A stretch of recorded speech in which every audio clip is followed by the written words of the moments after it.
even point out, if someone has a pen, little, things of how to, what is it called? Do layout and fun stuff like that. Doug Rice currently teaches at Columbia College, and he has retired for the most part from the industry. He still does commissions and other artwork. But let's get you started. Or do you just want to talk first? All right. Everybody, Doug Rice! Woo! Be good. I apologize. He means well. Yeah. Hi, my name is Doug Rice, and I'm an artist. And I call myself that because I've been doing it long enough that I have to put on my income tax forms that I'm by occupation an artist. And they seem to accept it.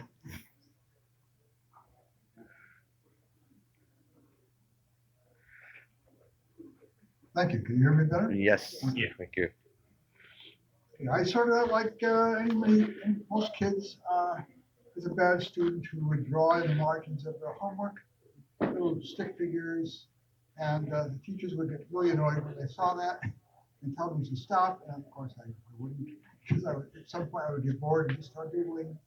And eventually, I found that if you found a blank piece of paper, that was even better than lined paper.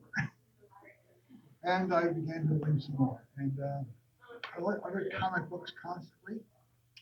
Much to my mother's distress. But my older brother and I collected them. And we got our younger sister involved. And we began realizing that some comic books are better than others, and some stories are better than others, and the artwork. Some artwork is better than others.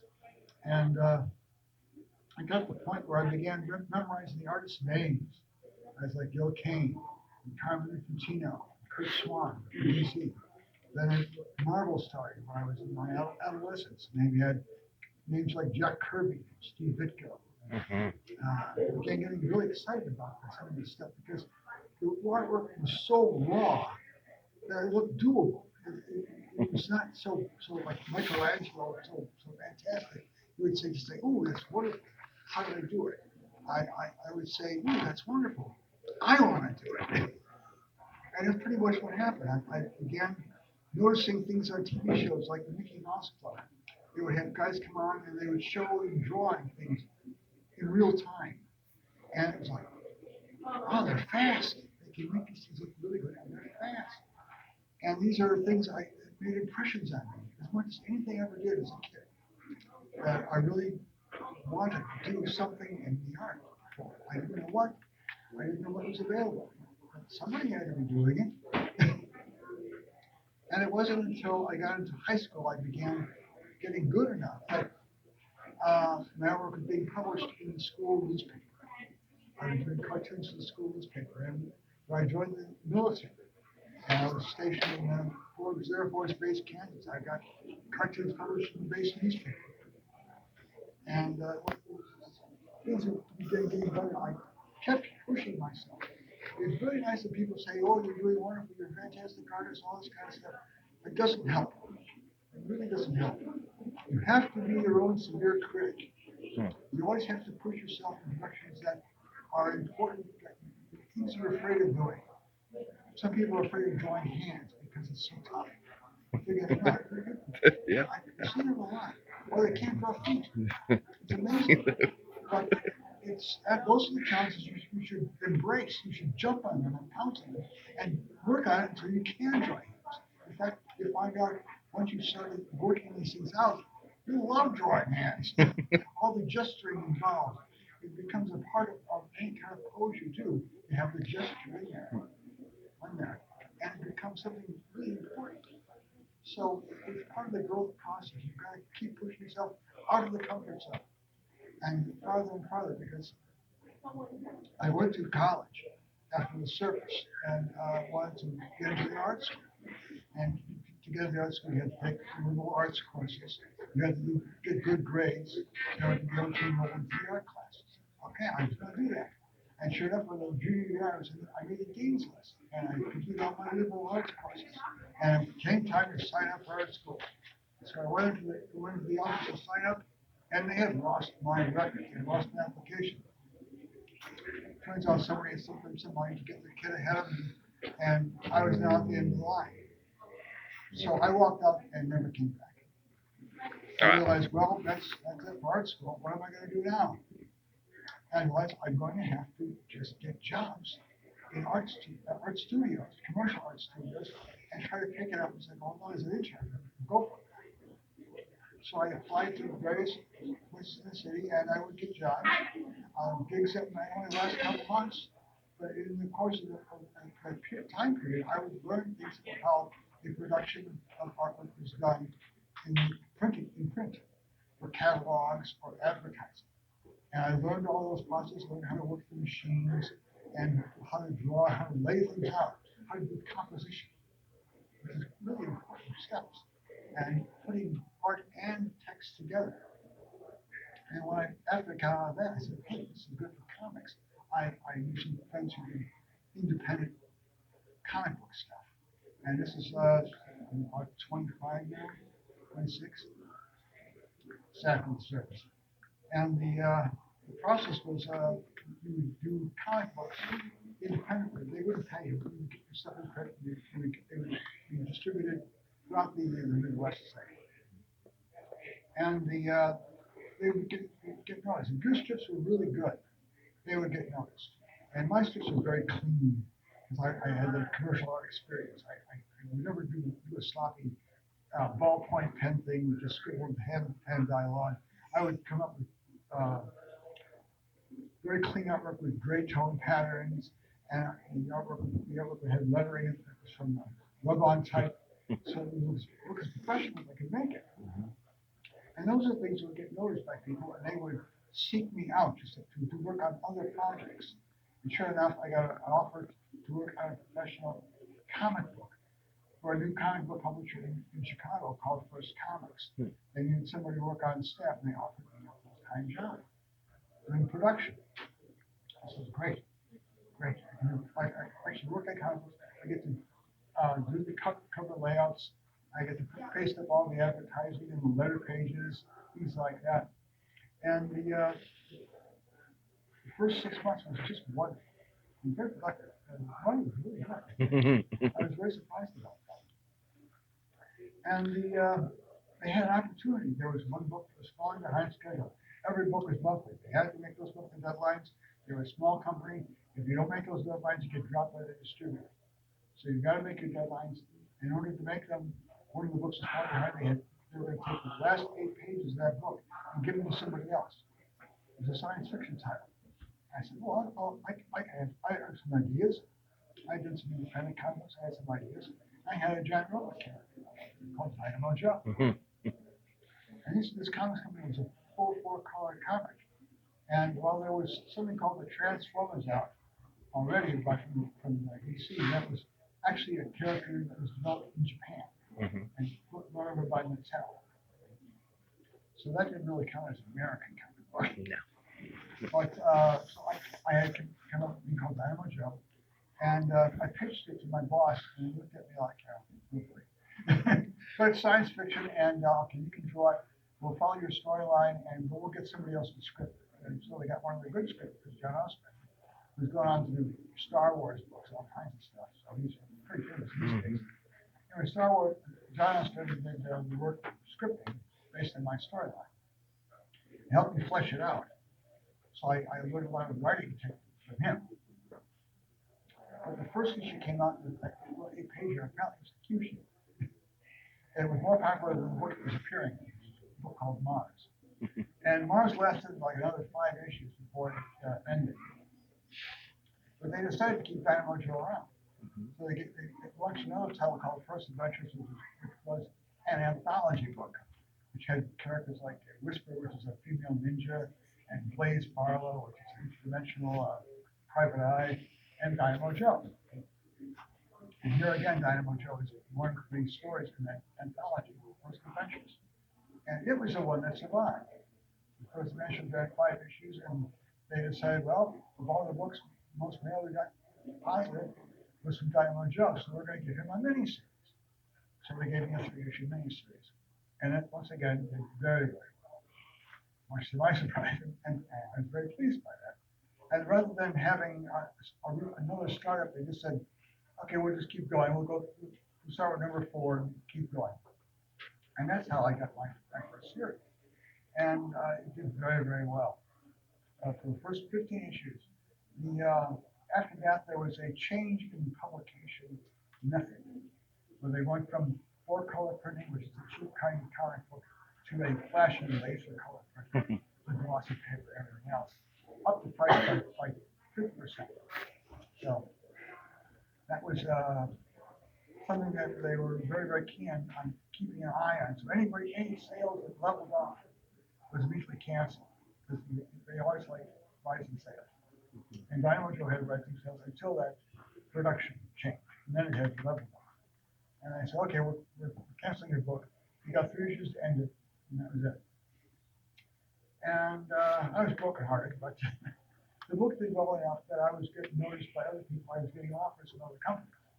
So I moved over to DC Comic Books, and I did a Plastic Man series with Hillary Barton and Phil Folio. And that was a lot of fun. I did the Manhunter series with John Ostrander again. He created the Manhunter series with 15 issues also, did very well. And then they changed the format thing again, so another artist, another concept was brought in.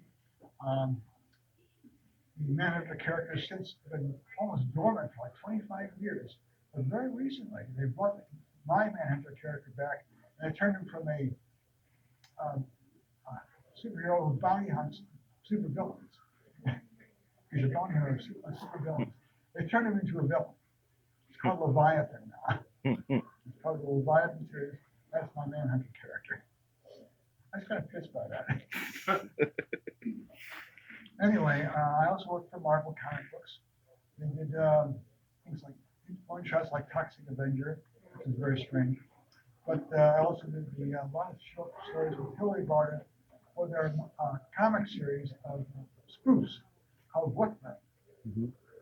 And What The was a lot of fun. We did spoofs of Punisher and Wolverine and Man-Thing and whatnot. My favorite was a spoof of the Nick Fury story done by Jim Steranko. A story called One World with Clyde. And people say that to this day I did the best Jim Steranko imitation there was. I'm very proud of it.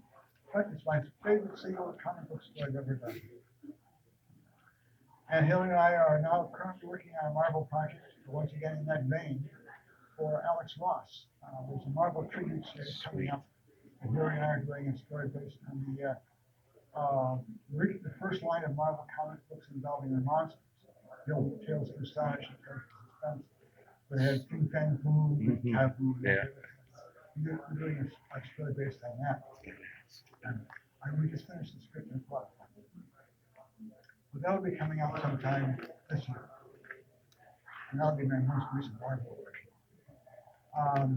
After the comic book business with Marvel and DC, I became much more independent and began working with Image Comic Books. I did Shoot Stupid with Hillary Barton once again.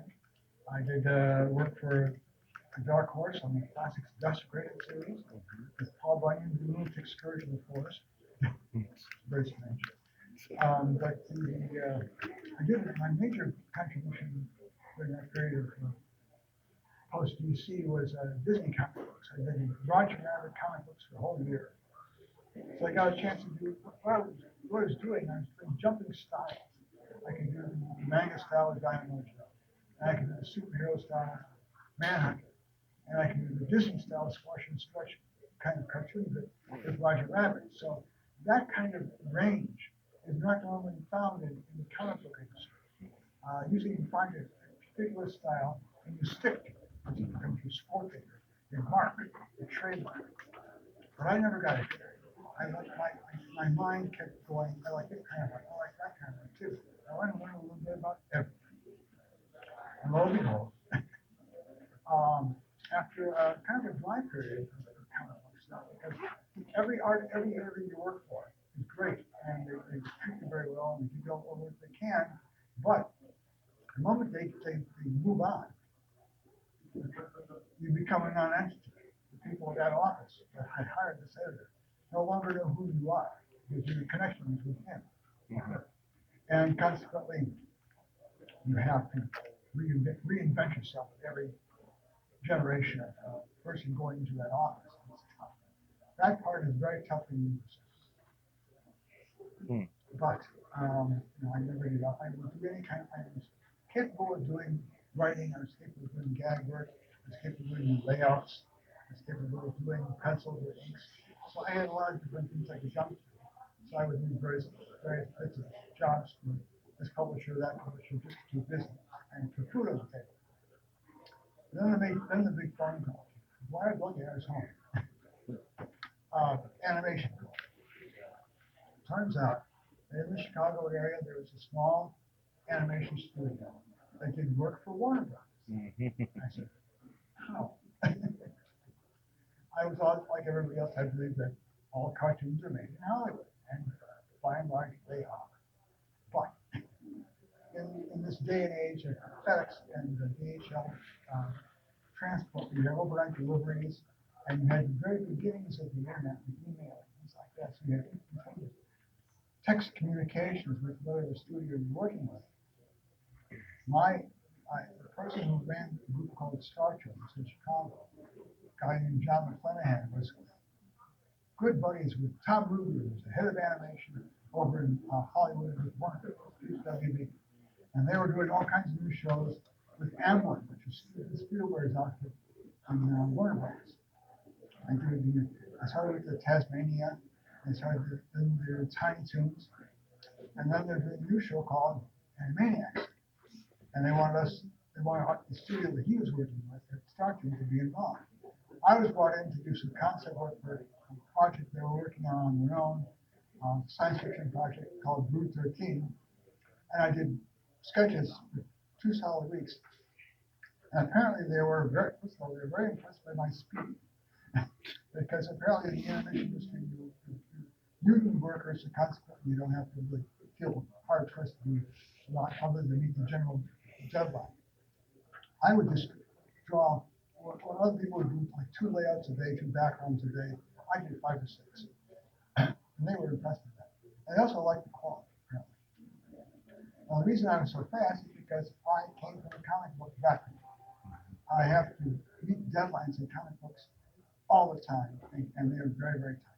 They want everything in.